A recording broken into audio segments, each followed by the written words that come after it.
Olha aí, você já conhece um terço do livro de Sofonias. Quem não sabia absolutamente nada, agora já sabe um terço do livro de Sofonias. Ok? Eu espero que daqui 2 meses você esteja aí com mestrado em Sofonias. Sofonias capítulo 2, irmãos. Nós estamos entrando no capítulo 2 e depois de estudarmos o capítulo 1, vemos a introdução do livro e vemos a profecia de julgamento contra Judá. Agora vamos para uma segunda profecia. Claro que todas as profecias do livro de Sofonias, irmãos, elas estão interligadas e elas são todas didáticas para o povo de Deus, né? Então, como se Deus dissesse: Judá, o dia do Senhor vai chegar para vocês.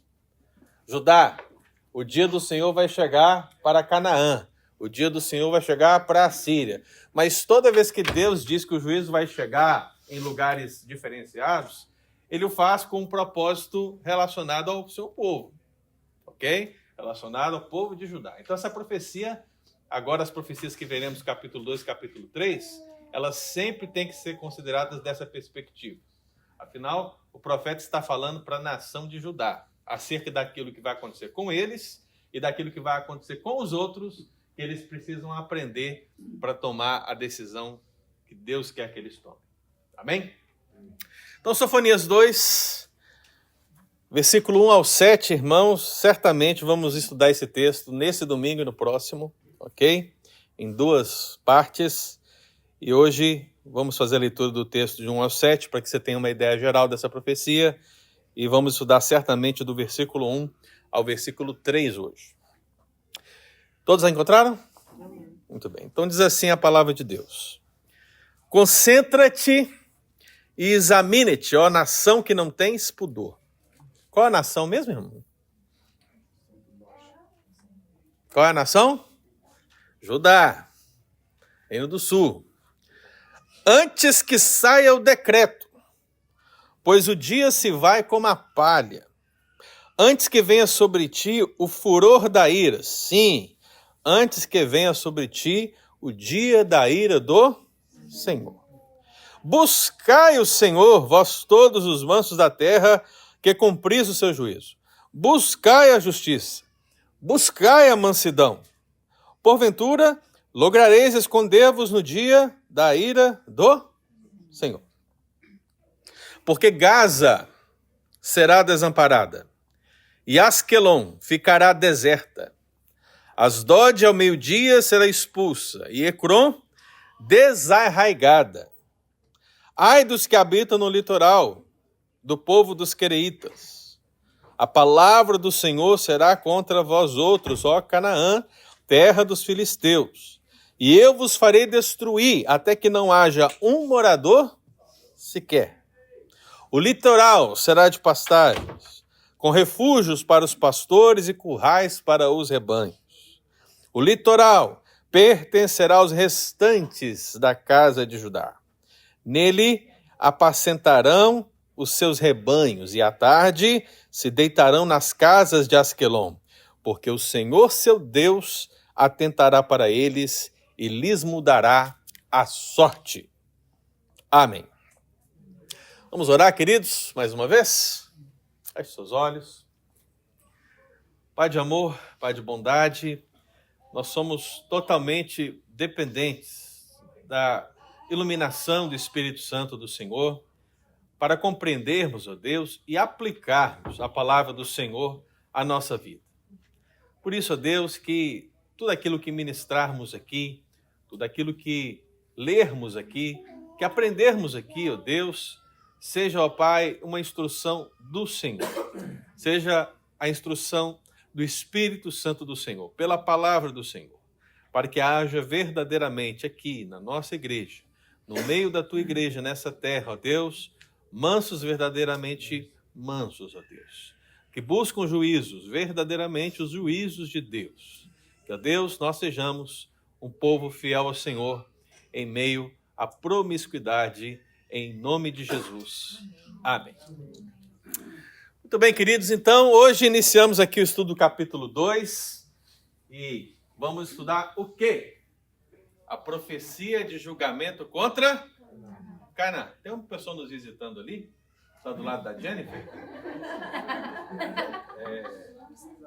Você quer ficar de pé para que nós possamos conhecê-lo? Hã? Irmão do William.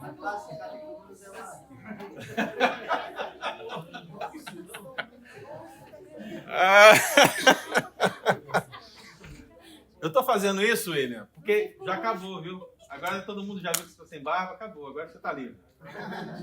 Eu me arrependi no mesmo instante que eu tirei, mas fiquei sem queijo, cara. O que você acha, Jennifer? Ela falou só pra ela. Ah, então não gostei. Eu não gostei não, gostei não. Aí, ó.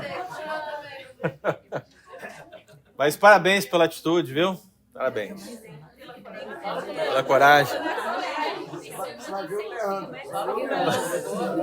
Leandro. Leandro nem tá aqui, né? Falta o Leandro mesmo. Mas voltando aqui, irmãos, vamos falar de pecado da barba, quer dizer, o pecado de Judá. Mas depois de falar do pecado de Judá, qual é o tema então do nosso estudo? Profecia de julgamento contra Canaã. Profecia de julgamento contra Canaã. O que é Canaã nesse contexto, irmão? Porque se você pensar no contexto de Moisés, o que é Canaã? A terra da promessa, né? Mas quando o povo entra na terra da promessa, o que Deus diz que tem lá? Além das uvas, os cachos de uvas e outras coisas. O que Deus diz que tem lá? Hã? Tem leite e mel também. Mas o que Deus diz que tem lá? Tem habitantes da terra, não é? Muito bem. Então essa terra de Canaã, ela era maior e ela foi aí sendo subdividida ao longo do tempo. A nação de Israel então conquistou o território, o reino do norte, o reino do sul, como você já sabe. Mas a parte litoral de Canaã sempre ficou sob o domínio de um povinho muito conhecido, né? Quem é esse povo? Os filisteus, né? Filisteus. Todo tempo que você está lendo a Bíblia, os filisteus estão lá, não é verdade? Então, é interessante você pensar nisso, né? Por que Deus permitiu que essas nações estivessem lá? Por que Deus permitiu? Os filisteus é uma pedra no sapato do povo de Israel, desde que eles entraram, portanto, na Terra Prometida, como eu referi. E se você ler o livro de Neemias, que fala do retorno do povo para a Terra, depois de tudo isso que nós estamos contando aqui, Neemias ainda quando vai falar, fala de quem? Dos filisteus, de casamentos mistos com as mulheres filisteus. Gente, pelo amor de Deus. Então, realmente, eu creio que Deus estava tratando com o povo de maneira que eles deviam obedecer, mas eles não obedeciam, né? Eles desobedeciam, faziam aquilo que desagradava o Senhor. Então, nesse contexto, Canaã é uma parte do litoral, né? Se você tem Israel, vamos imaginar aqui, ó. Você tem Israel, vou fazer um mapa quadrado só para facilitar para você, né? Então, se você tem Israel, você tem o reino do norte e você tem o reino do sul, aqui você tem a Babilônia, aqui em cima você tem a Síria, aqui em cima você tem a Arábia, aqui você tem o Egito, aqui você tem o mar. O quê? As mulheres aí querem fazer aquela viagem na Grécia, eu sei que vocês querem, né? No Mediterrâneo ali, né? Passando aquela área, eu sei que vocês querem. Pois é, nessa área aqui, o mar Mediterrâneo. Essa área aqui, ó, essa faixa de terra, esse litoral é Canaã. É a terra dos filisteus.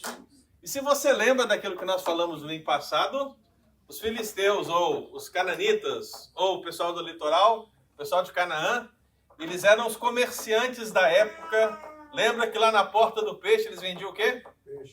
Peixe, né? E de onde eles pegavam esse peixe? No Mar Morto ou no Mar Mediterrâneo? Por que eles não pegavam no Mar Morto? Era assim? Mas se Deus quiser que tenha, vai ter, não vai? Justamente. Isso, o Mar Morto está lá. Então veja isso, irmão, tá? Esse litoral é o alvo de Deus nessa profecia. Deu para compreender? Então, antes de nós entrarmos, eu queria que você pensasse numa frase. A frase de Thomas Fuller, que é um pregador inglês lá do século XVII. Vamos ler bem forte, vamos lá? Nunca é cedo para se arrepender, porque não se sabe quão depressa pode ser tarde demais. Calma aí. Deu um tilt. Mas é para dar mesmo.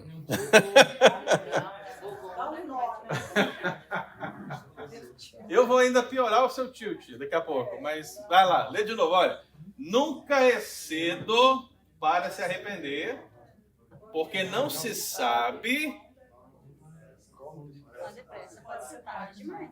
Faz sentido. Pense o seguinte, quando é tarde demais para a humanidade? Quando chegar o juízo, quando Jesus é o tarde demais. Você sabe quando o tarde demais chegará?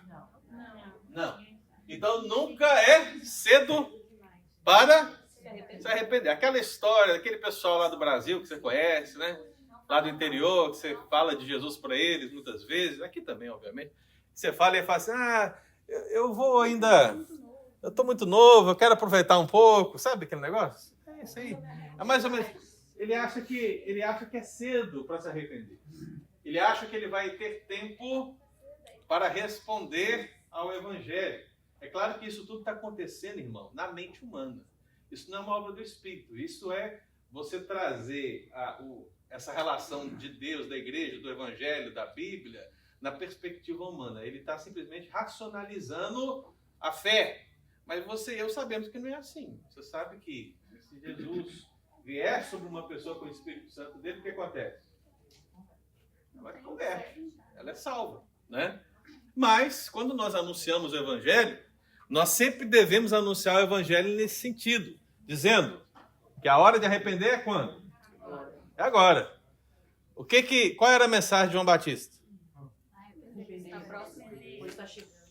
Ele não disse arrepende no futuro, né? Ele disse arrependei-vos. Porque é chegado, não é porque chegará. Porque é chegado o reino do céu. Depois vem Jesus e ele diz o quê? A mensagem é diferente, não é? De João Batista? O que ele diz? Arrependei-vos, porque é chegado o reino. E aí a igreja chega agora, nesse tempo, ela é a representante de Jesus, ela é embaixadora desse ministério da reconciliação, e o que ela anuncia? Não, ela diz, vocês são lindos. Ela diz, vocês são lindos, vocês são especiais. Depende da igreja, depende do sapato. Vocês são amados. Vocês são um ponto fraco de Deus. A menina dos olhos. Cara, você é incrível. Deus precisa. Não é? Mas eu só estou mostrando, irmão. Só estou mostrando. É complicado. Eu estava vendo essa semana uma menina pregando aí. O pessoal já viu, né? Aquela ideia que você tem do iPhone 14, do iPhone XR. Meu Deus do céu. Eu até entendo, irmão. Eu até entendo a ideia de fazer comparações. As comparações têm o seu efeito, né? Principalmente para crianças naquele caso. Mas a parábola é isso. A parábola é uma comparação. Não há nenhum erro em você fazer comparação. É porque o problema é que só se faz a comparação, né? E toda comparação que se faz é uma comparação assim, no sentido de mostrar que você tem valor. Né? De que você é alguém importante na presença de Deus. Você, gente, eu até posso reconhecer certo valor em um momento da vida cristã, desde que, antes de tudo, aconteça o quê? O arrependimento. O evangelho começa assim: arrependei-vos, porque é chegado o reino dos céus. A outra parte, as outras partes, elas também fazem parte do contexto bíblico. Mas elas jamais podem ser colocadas como única e exclusiva mensagem. Diga, querida. Você levantou a mão? Não. Deixa assim. Era para perguntar se o senhor foi lá ver assistir o companheiro lá em Lins, se o senhor tem esse amor platônico. Companheiro em Lins? É, o meu lindo, minha linda. Ah, ele tá bem? Ah, tá bem? Ele até me ligou, rapaz, mas... É. Eu disse para ele assim, arrependei-vos. Mas veja, irmão. Agora eu vou te dar um nó na cabeça. Veja só. Você compreendeu a frase de Thomas Fuller? Nunca é cedo para se arrepender. Porque não se sabe quão depressa pode ser tarde demais. Como eu coloco essa frase no contexto de Sofonias e de Judá? Eu digo, né? Vocês sabem o quão depressa já é tarde demais. Então se arrependam. Deu para acompanhar? Você e eu não sabemos quando Jesus vai voltar. Mas para ajudar, a mensagem era: o dia do Senhor é iminente. É chegado. Não tem como atrasar, meu filho. Então veja, já é difícil você dizer arrependei-vos para um dia que você não sabe qual é, correto? Agora imagina você, o profeta dizendo, ó, é iminente. Está chegando já. Arrependam-se. E qual é a resposta? Qual é a resposta, irmão? A resposta é a mesma. A mesma. Então o homem natural é assim, não importa se ele sabe o dia, se ele não sabe o dia, não importa se está longe, não importa se está perto, se o Espírito Santo de Deus não vier e convencer o pecador do seu pecado, não haverá arrependimento. Amém? Dito isso, então a gente avança. E aí, meu querido, você precisa lembrar aquilo que eu disse lá no início do nosso estudo. Que a mensagem de Sofonias, ela começa do centro e ela vai se expandindo para a circunvizinhança de Judá. Então, o que acontece, meu irmão? Veja aqui, ó. Note, perceba. Aqui está o reino de Judá, reino do sul. Então, Deus dirigiu... Por exemplo, fiz muito bem. Deus dirigiu uma profecia inicialmente para Judá. Sabe quando você joga uma pedra lá no meio do lago? Sabe? Você joga lá no meio do lago e aí o que acontece? O que acontece? Aquele efeito, né? Então você tem um efeito. Ó. O efeito das ondas vai o quê? Vai se expandindo. Então o juízo vem sobre o Judá, mas o juízo também vem sobre o quê? O Ocidente. Ocidente. Quem está no Ocidente? Canaã. O juízo também vem sobre o Oriente. Quem está no Oriente? Amon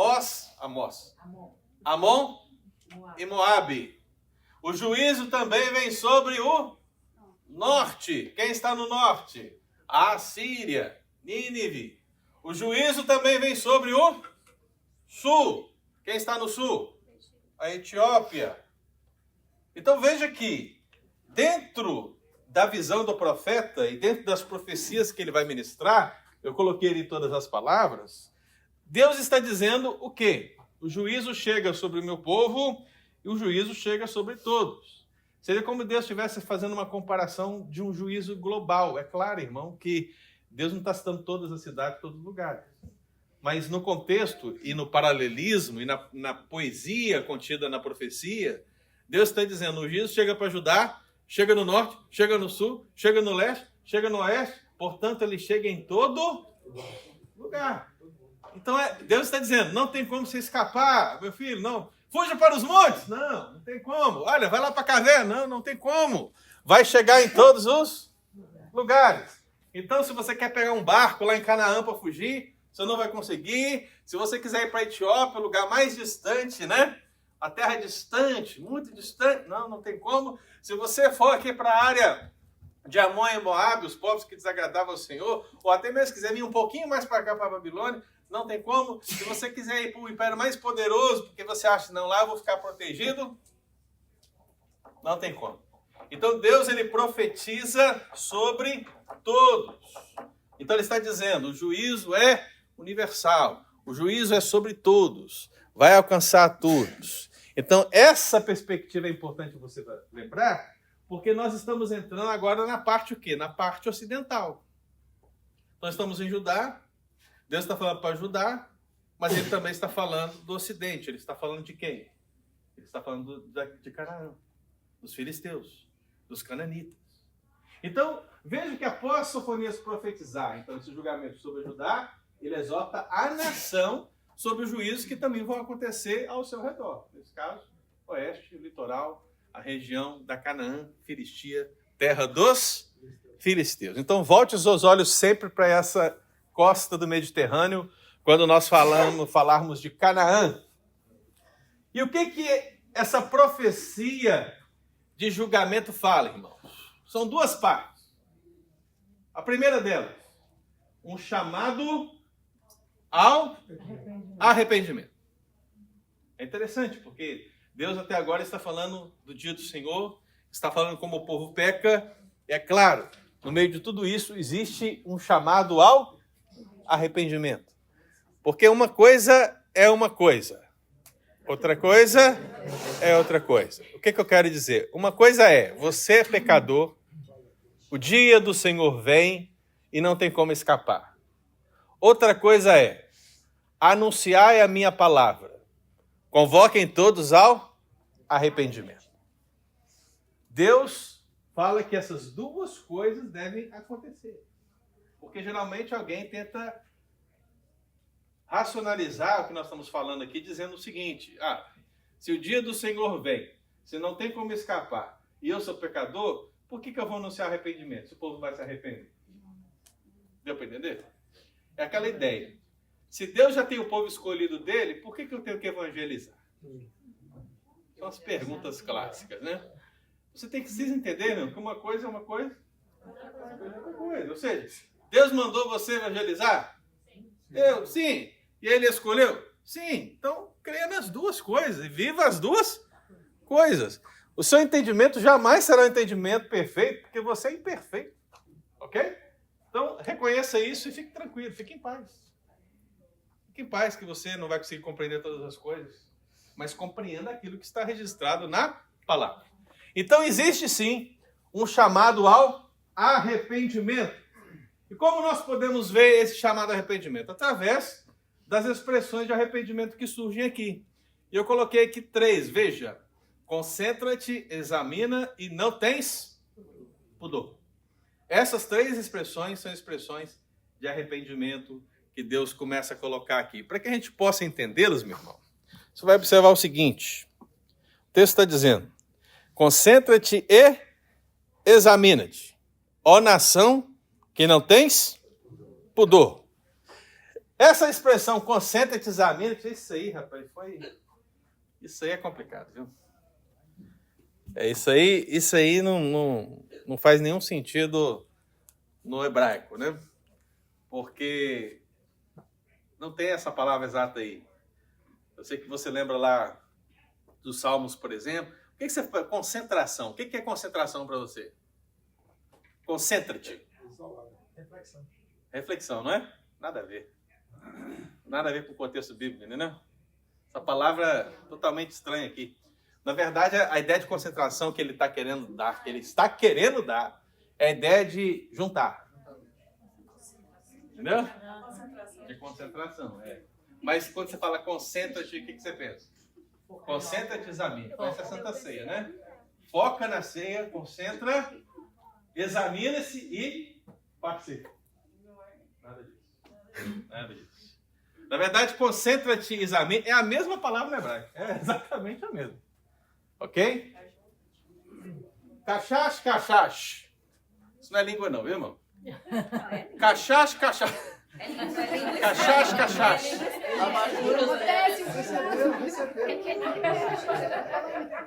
Isso, sabe o que é isso? É um carioca falando hebraico. Cachash. Mas cachash, cachash. Palha sobre palha. Palha sobre palha. Eu sei que você talvez pense assim, já sabe, né? Quando a Bíblia fala santo, santo, santo, você tem ali uma palavra, um adjetivo, um substantivo, repetição tríplice, quer dizer o quê? É um superlativo. É Deus dizendo, santíssimo. Ok? Agora, essas repetições, elas acontecem na língua hebraica também, usando outras palavras, usando até termos, outros termos, e cada um delas vai representar uma situação. Então, quando eu falo assim, palha sobre palha, está dando uma ideia de inutilidade. Porque o que é a palha? Você pega a palha, você vai ali e compra um iPhone 14, não é assim? Pega um pouco de palha assim, junta, vai ali e compra um iPhone 14. Você consegue? Consegue, irmão? Por que não? Qual é o preço da palha? Nesse sentido aqui, viu? A palha vale alguma coisa? Agora bota palha sobre palha. Vale pior, né? Vale menos ainda. Vale menos ainda. Então, o que Deus está dizendo? Palha sobre palha. Não entendo porque concentra e examina, ok? Mas eu quero que você entenda o seguinte: palha sobre palha é uma expressão, é uma convocação de arrependimento. Deus está dizendo assim, ele não está dizendo lindo, lindo, linda, linda, ok? Ele não está dizendo amado, amada, não. Ele está dizendo palha, palha.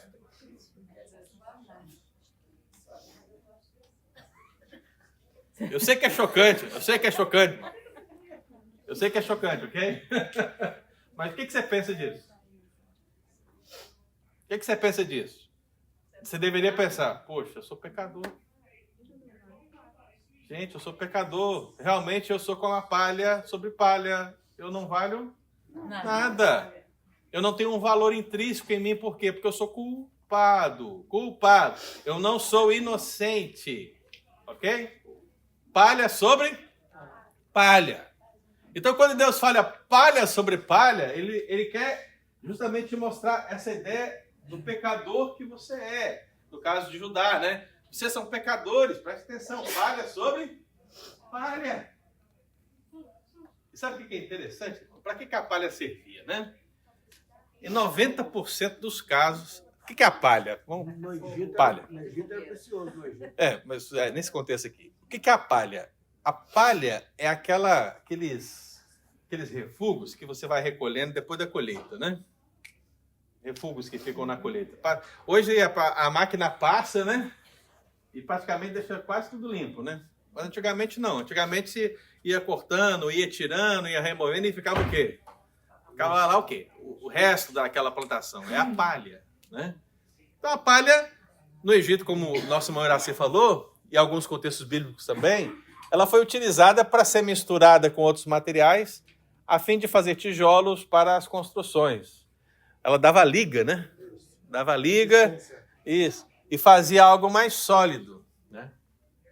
Mas em casos de profecia e de julgamento, no sentido de utilizar essa palha, vai se utilizar no outro contexto que ela era montada. Lembra do profeta Elias chegando lá com a viúva Sarepta? O que ela estava fazendo? Quem sabe?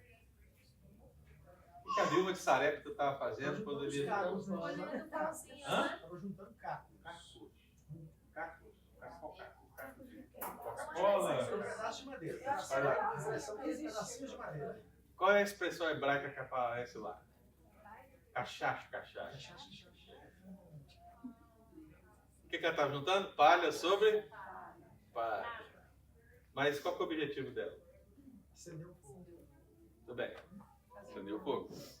Então veja que no contexto da profecia, palha sobre palha é para queimar. É para queimar.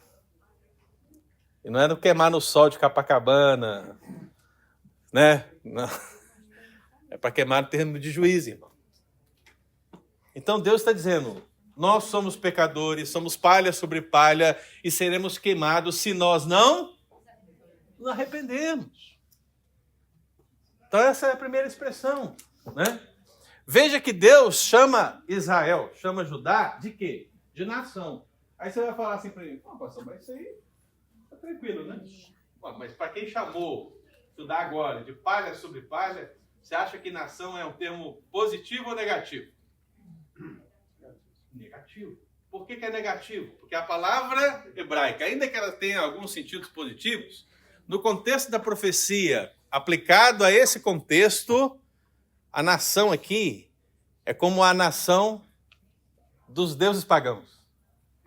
É Deus dizendo, vocês não são mais, não agem como o povo da promessa. Vocês são como os povos circunvizinhos, que vivem como? Na idolatria, na promiscuidade, paganismo, né? Vocês são como eles. Então Deus está chamando eles de nação, não apenas só por um ajuntamento de pessoas, não. Deus está usando a palavra para descrever um povo pagão. Imagine Deus falar para o seu povo, vocês são como pagãos. Então primeiro ele está falando palha sobre palha. Agora ele está falando povo pagão. Já deu para milhar ou você quer mais um pouquinho? Dá para humilhar mais um pouco? Dá. Não tens pudor, né? Eu coloquei isso aqui. Não tens pudor.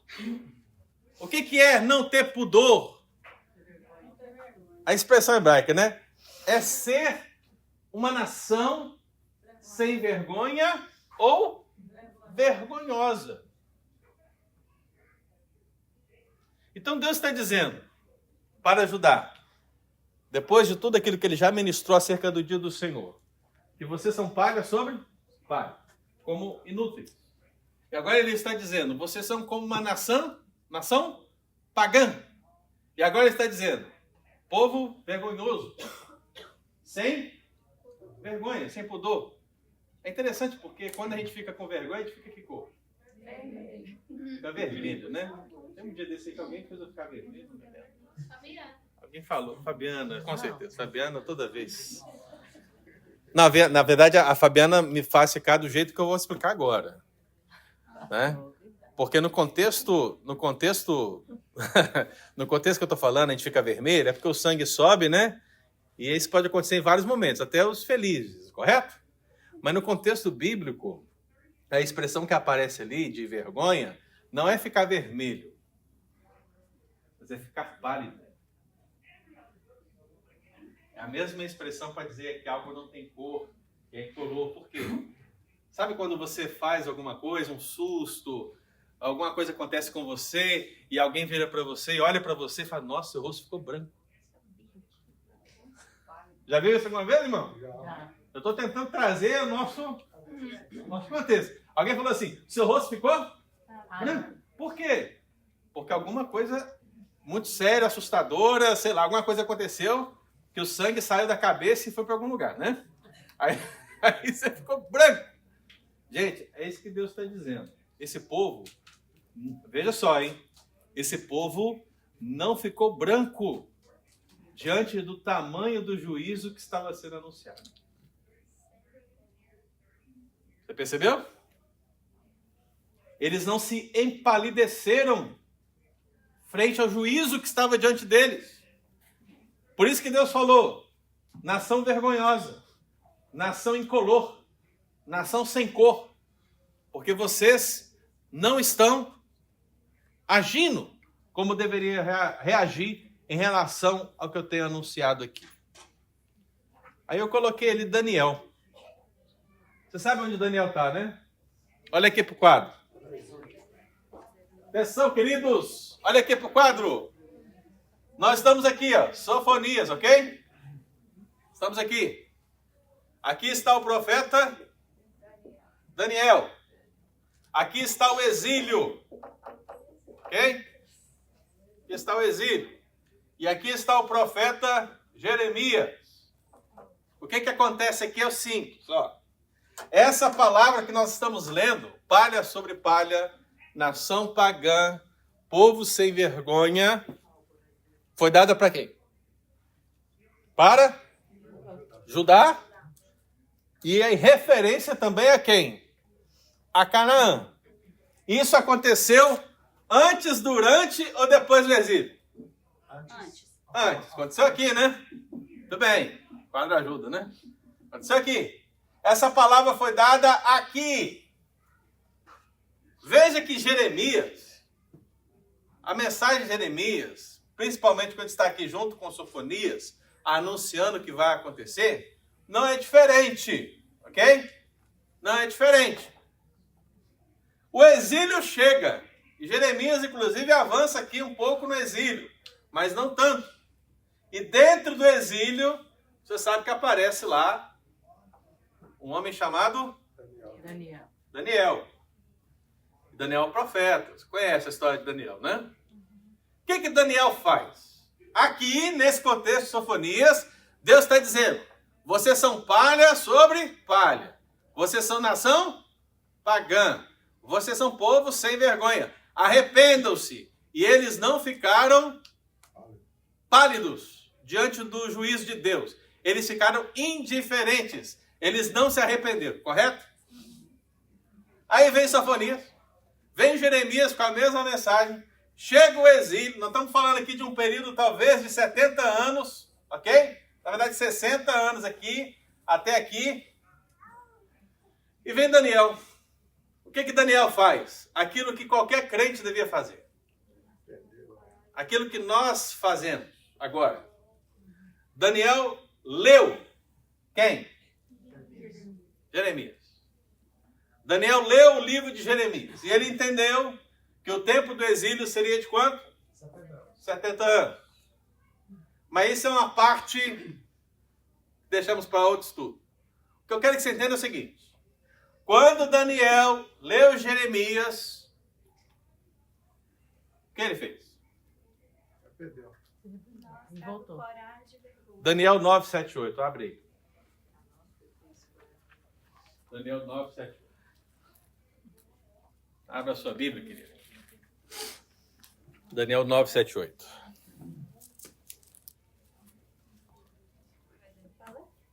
Veja só.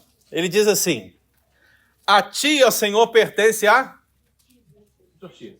Se você ficasse pensando aqui na mensagem de Sofonias, veja só, Deus está falando, falha sobre palha. Nação pagã. Deus está dizendo, povo sem vergonha. E o que Daniel responde a isso? Quem que você pensa que é, Deus? É assim que ele fala, irmão? Não. Ele diz o quê?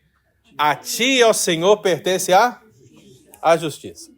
Aí ele diz, mas a nós, ele, Daniel, e o povo que está na Babilônia, aqueles que deveriam ter ouvido a mensagem de Sofonias, de Jeremias e de Abacuque, esses que deveriam ter ouvido e não ouviram, ele, Daniel, agora se coloca como ele e todos, ele diz, a nós pertence o quê? Coragem de vergonha.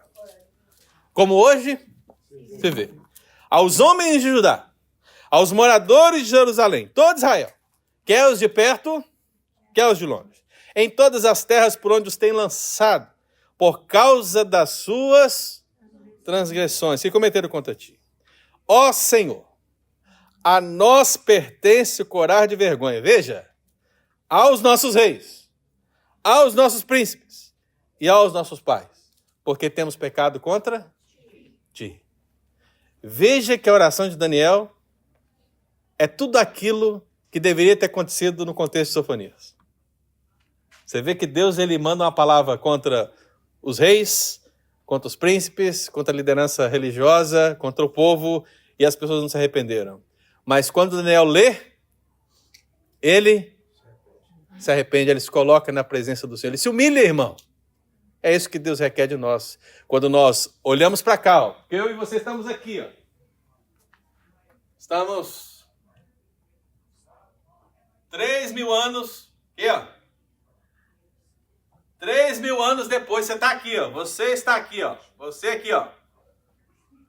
Veja, você aqui, Thaís, ó. Tá vendo? Rosinha.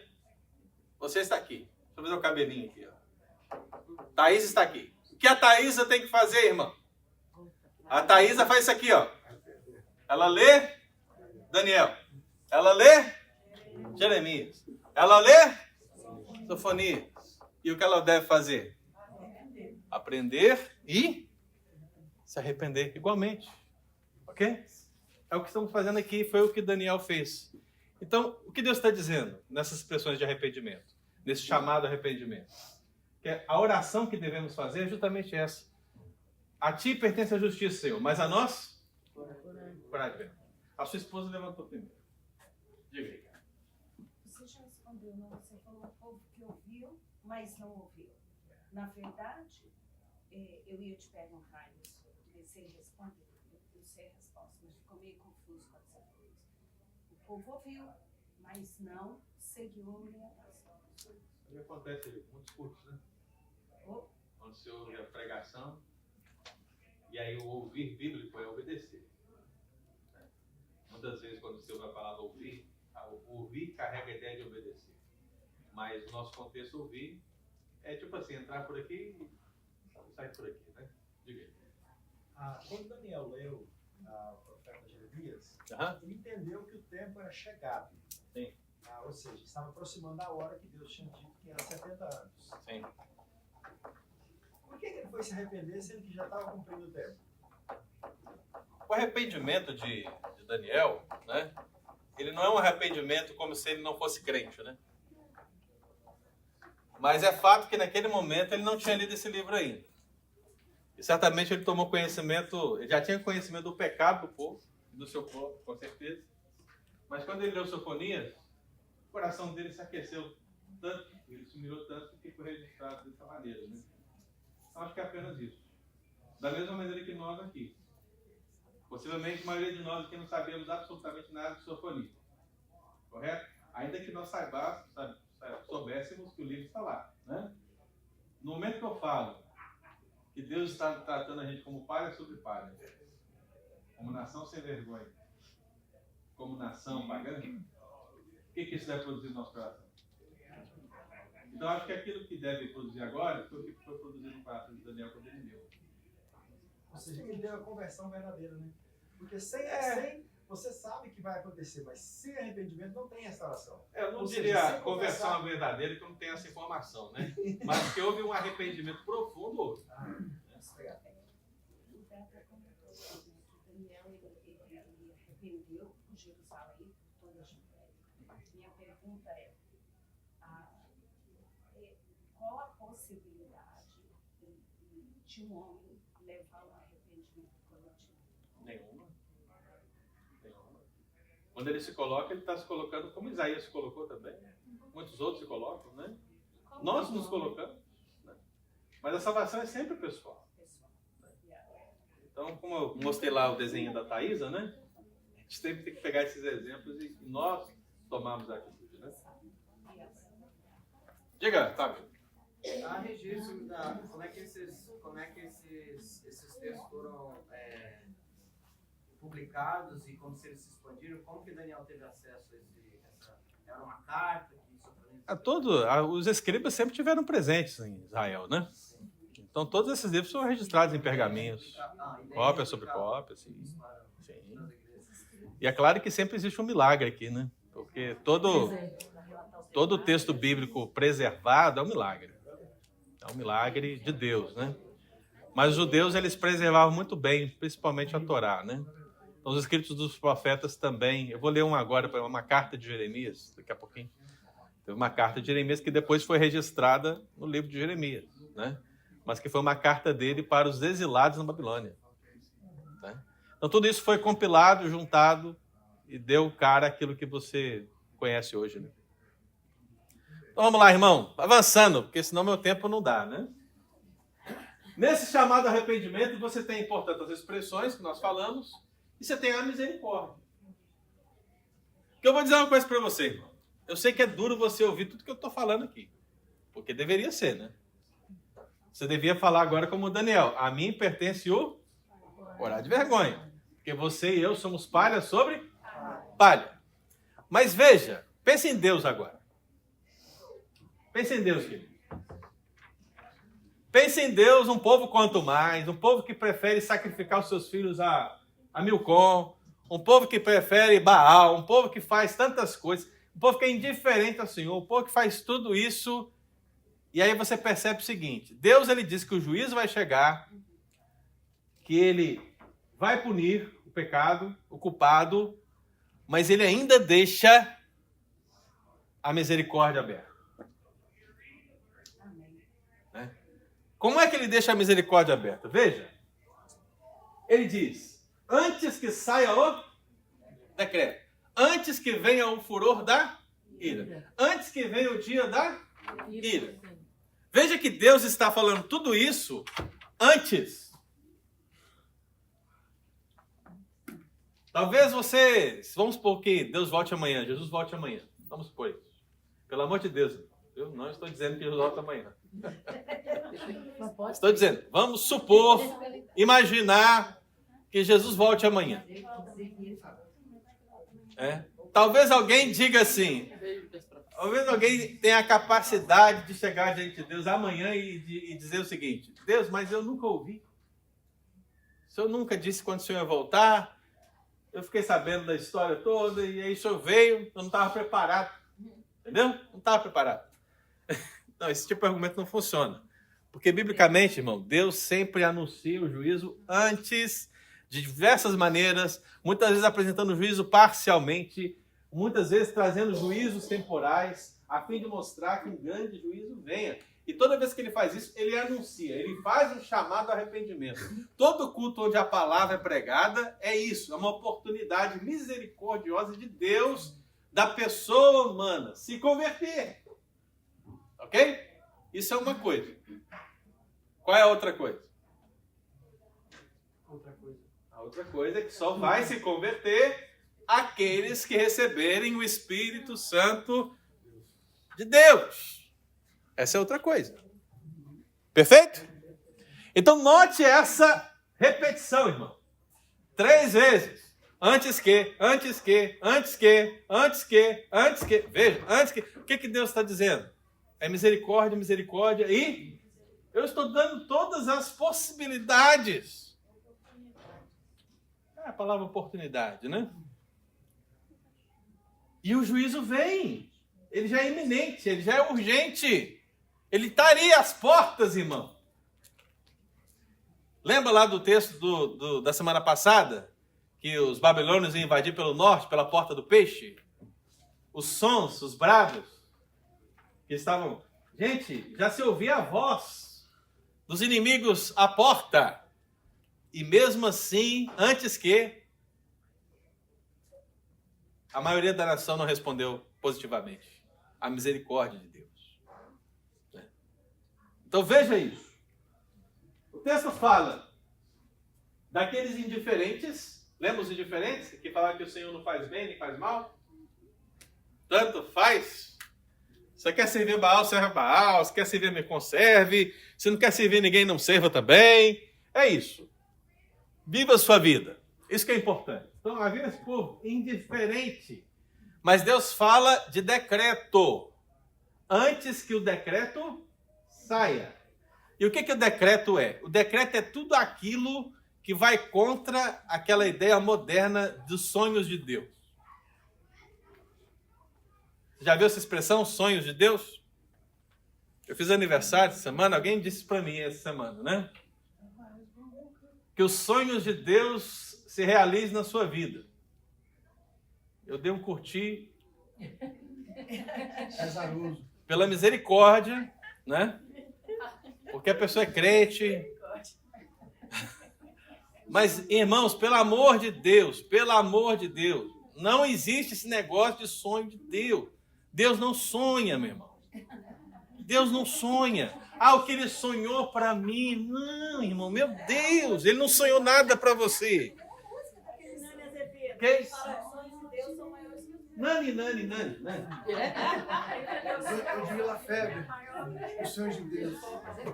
Veja, irmão, veja. Eu entendo. Veja, irmão, atenção. Eu entendo a ideia, a poesia, o que isso quer dizer. Mas diga-se correto, pelo menos. Não há sonho, porque sonho é um negócio que vem, é imaginado. Pode ou não acontecer, meu irmão. Deus não faz isso. Deus não fica imaginando. Deus não está agora imaginando. O que eu vou fazer com o anjo? Qual é o meu sonho para ele? Eu vou sonhar agora. Eu vou sonhar. Não, irmão. Deus tem planos. Ok? Deus tem planos. E Deus tem decreto. E o que o decreto é? É um mandamento fixo que não pode ser alterado. Se Deus decretou, o decreto dele vai acontecer o quê, irmão? Vai ser executado. Aí eu vou dizer aqui, ó. Nem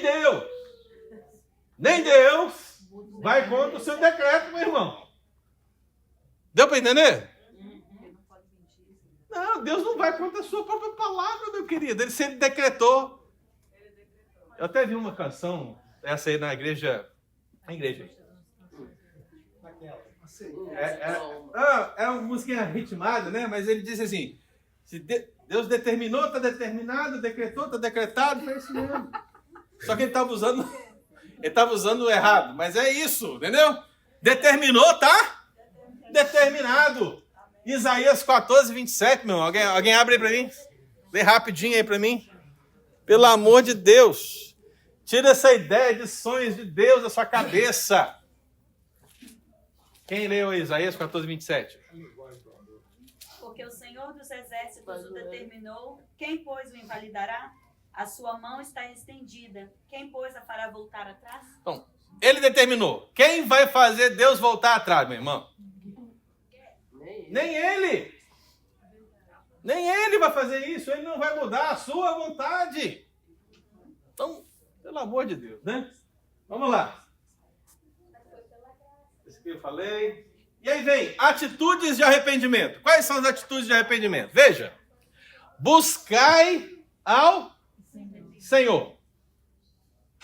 Deus está dizendo, buscai ao Senhor. É interessante porque, veja, a maioria do povo não respondeu. E você sabe que é um remanescente que se arrepende aqui. Sempre tem um remanescente fiel, irmão. Ok? Esse remanescente foi inclusive citado, vou falar mais dele no domingo que vem. Mas mesmo que o remanescente fiel se arrependa, ele não será... A palavra fugiu. Poupado? Não, ele não será poupado da Babilônia. Deu para entender? Mesmo os remanescentes foram para a Babilônia. Acabei de falar do profeta Daniel. Você já ouviu falar de Sadraque, Mesaque e Abednego. Ora, só um remanescente fiel para ficar de pé quando o rei manda todo mundo se ajoelhar, não é verdade? Remanescente fiel. Então tinha um remanescente fiel na Babilônia, tinha um restante de remanescente fiel no próprio contexto do povo, pequenas residências que ficaram ainda na região do Reino do Sul, e alguns deles, inclusive, foram para o litoral, que é o que diz o final do texto aí, ó. Mas veja que o povo ficou meio disperso. Mas a grande maioria foi para onde? Babilônia. Então, meu irmão, se arrepender não significa que você não mereça o juízo. O que eu quero dizer para você é o seguinte: todos nós somos pecadores. Todos nós. E o que nós merecemos? O juízo. Mas o que Deus está dizendo para esse povo é o quê? Eu vou proteger vocês. Eu não vou permitir que vocês sejam destruídos. Vocês sim vão participar. Vocês estarão incluídos, juntamente com os rebeldes, nessa situação. Mas eu vou guardá-los. Então, observe. Essas pessoas que buscam como Isaías disse para buscar. Como Amós disse para buscar. Isaías profetizou para o reino do norte, para o reino do sul, mas falando muitas vezes para o reino do norte, ele disse: buscai ao Senhor enquanto se pode achar. Invocai-o enquanto ele está perto. Amós, ele profetiza para o reino do norte, é um dos últimos profetas antes do exílio. E qual é a mensagem dele? Ele diz: buscai-me e vivei. Deus sempre com a mensagem de busca. E aí, quando você lê Sofonias 1,6, que é um texto que nós já meditamos, o que o Senhor falou acerca de Judá? Como estava o povo de Judá em relação a essa busca? O texto diz: os que deixam de seguir o Senhor, os que não o buscam, nem perguntam por ele. Então veja, que ainda que ninguém estivesse procurando por Deus, qual é a mensagem de Deus? Buscai ao Senhor. Buscai. Então, isso para nós serve o seguinte, irmão. Pode haver aí a promiscuidade que for, pode estar acontecendo no mundo que for, o que Deus está mandando a gente fazer é anunciar o evangelho da graça em Jesus Cristo, começando por arrependei-vos, nós somos pecadores. Cristo nos salva, Cristo possibilita essa redenção, Ele nos justifica. Agora, vivamos em santificação até o dia do Senhor, quando seremos glorificados. Essa é a mensagem que você deve pregar. Então, ainda que ninguém busque, você deve dizer: buscai. Ok? Ainda que ninguém seja santo, você deve dizer: santificai. Esse é o chamado do Senhor. Deixa eu só concluir, porque deu 10 e 10. Aí eu te dou a palavra, ok? Então ele falou de mansidão e juízo. E o que são essas duas coisas, mansidão e juízo? Mansinho, aquela pessoa mansinha, ela vai entrar no reino de Deus. Deu para compreender? Não, não é isso. Pessoa humilde. Ela vai entrar no reino de Deus, aquela pessoa que usa aquela roupinha mais surrada, né? Nem passou direito, uma sandália havaiana, talvez, né? Aquela pessoa mais humilde. É isso, irmão? Não. Você conhecia um manso, Jesus. Mas qual que é a ideia de mansos e humildes aqui? A ideia de mansidão e humildade é a mesma do texto grego das bem-aventuranças. É a mesma. Ser manso e humilde na presença do Senhor significa estar à mercê da vontade do Senhor. Significa se submeter a Ele. Significa obedecer a Ele. Significa se humilhar diante dEle. Se eu pegasse, por exemplo, o apóstolo Pedro, 1 Pedro capítulo 5, versículo 6, talvez ele defina mansidão e humildade bem quando ele diz: humilhai-vos, portanto, sob a poderosa mão de Deus, para que em tempo oportuno ele vos exalte. O manso e humilde na presença do Senhor é aquele que se humilha na presença do Senhor. É aquele que, quando Deus diz assim, palha sobre palha, ele diz: sim, a mim pertence o corar de vergonha. Ok? Esses é que vão verdadeiramente ser o remanescente fiel da parte do Senhor. Então, a eles é dado um chamado ao arrependimento, a toda a nação é dado chamado ao arrependimento, e alguns poucos se arrependeram. E a maior parte da nação se manteve como? Dura. Então, como nós devemos aplicar essa primeira parte do texto? Para fechar. Vamos ler forte, então, e essa é a aplicação geral, hein? Daquilo que meditamos aqui nessa manhã. Vamos juntos? Se não nos humilharmos e buscarmos a paz com Deus, por meio de sincero arrependimento, arrogantemente encontraremos a desgraça da franca desobediência, até o dia em que seremos finalmente julgados e condenados eternamente.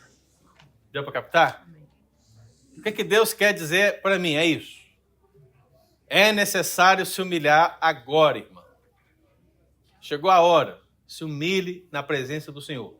Porque se você não se humilhar, não buscar essa paz com Deus, por meio desse sincero arrependimento em Jesus, agora não haverá outro caminho para você do que essa arrogância, essa desobediência, essa soberba, que certamente te levará não para o céu, não para perto do manso e humilde Jesus, mas para longe dele, para um lugar bem pior, para o lago de fogo e enxofre, para um exílio eterno. Amém, irmão? Amém. Que Deus possa abençoar a sua vida e que esse chamado arrependimento possa te alcançar em nome de Jesus. Fábio, 1 minuto.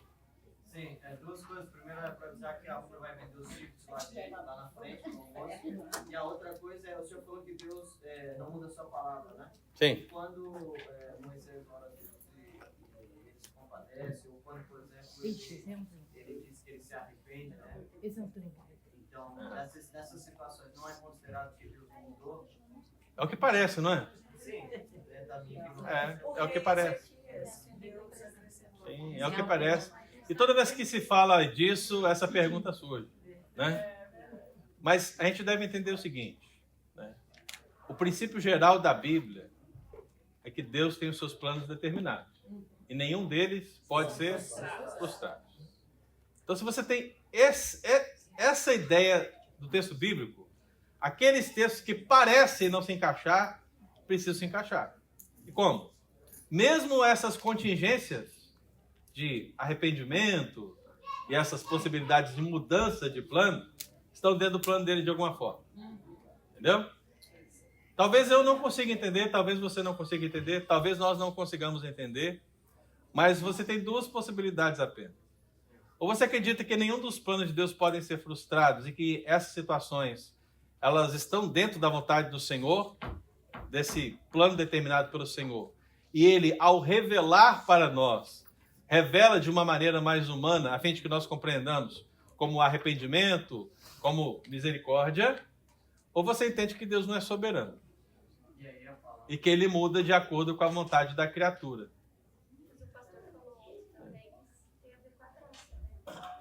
Sempre, né? Mas a graça está dentro do plano. Sempre. Então, assim, você tem dois caminhos. Ou Deus é soberano, e age com graça e misericórdia, revelando essas contingências no seu plano, né? Ou ele age de acordo com a criatura, e aí a gente segue aquela ideia daquela canção que diz assim, como é que a música mesmo fala, gente? Essa música é ética, Tem uma frase que tinha no boletim da minha igreja quando eu entrei, fala assim, tudo pode mudar através da oração. Tudo pode mudar através da oração. Qual é a sua resposta em relação a essa frase? Se a sua resposta é que realmente tudo pode mudar através da oração, então quer dizer que você acredita que Deus, ele age de acordo com a sua vontade. Sua, a minha. Mas se você acredita que não pode mudar tudo. É certo que Deus pode mudar algumas coisas pela oração que eu faço, mas mesmo essas coisas que aparentemente mudaram, estão dentro do seu plano, né? Porque ele é soberano. Pastor, pode mudar o coração. porque Deus é perfeito, os seus decretos igualmente. E toda mudança, e toda mudança de decreto, qualquer mudança, seja em qual área for, ela necessariamente vai implicar em melhor ou pior. A mudança implica e acarreta fatalmente uma melhor ou uma pior. Se Deus muda seu plano, ele melhoraria algo ou algo perfeito, ou ele pioraria algo perfeito. Isso é incoerência. Porque Deus é perfeito, não pode mudar. É a visão de Tiago, que Deus não muda, né? Sim. Não há nele qualquer sombra de variação. Exatamente. Amém? Muito bem, vamos orar, vamos ficar de pé.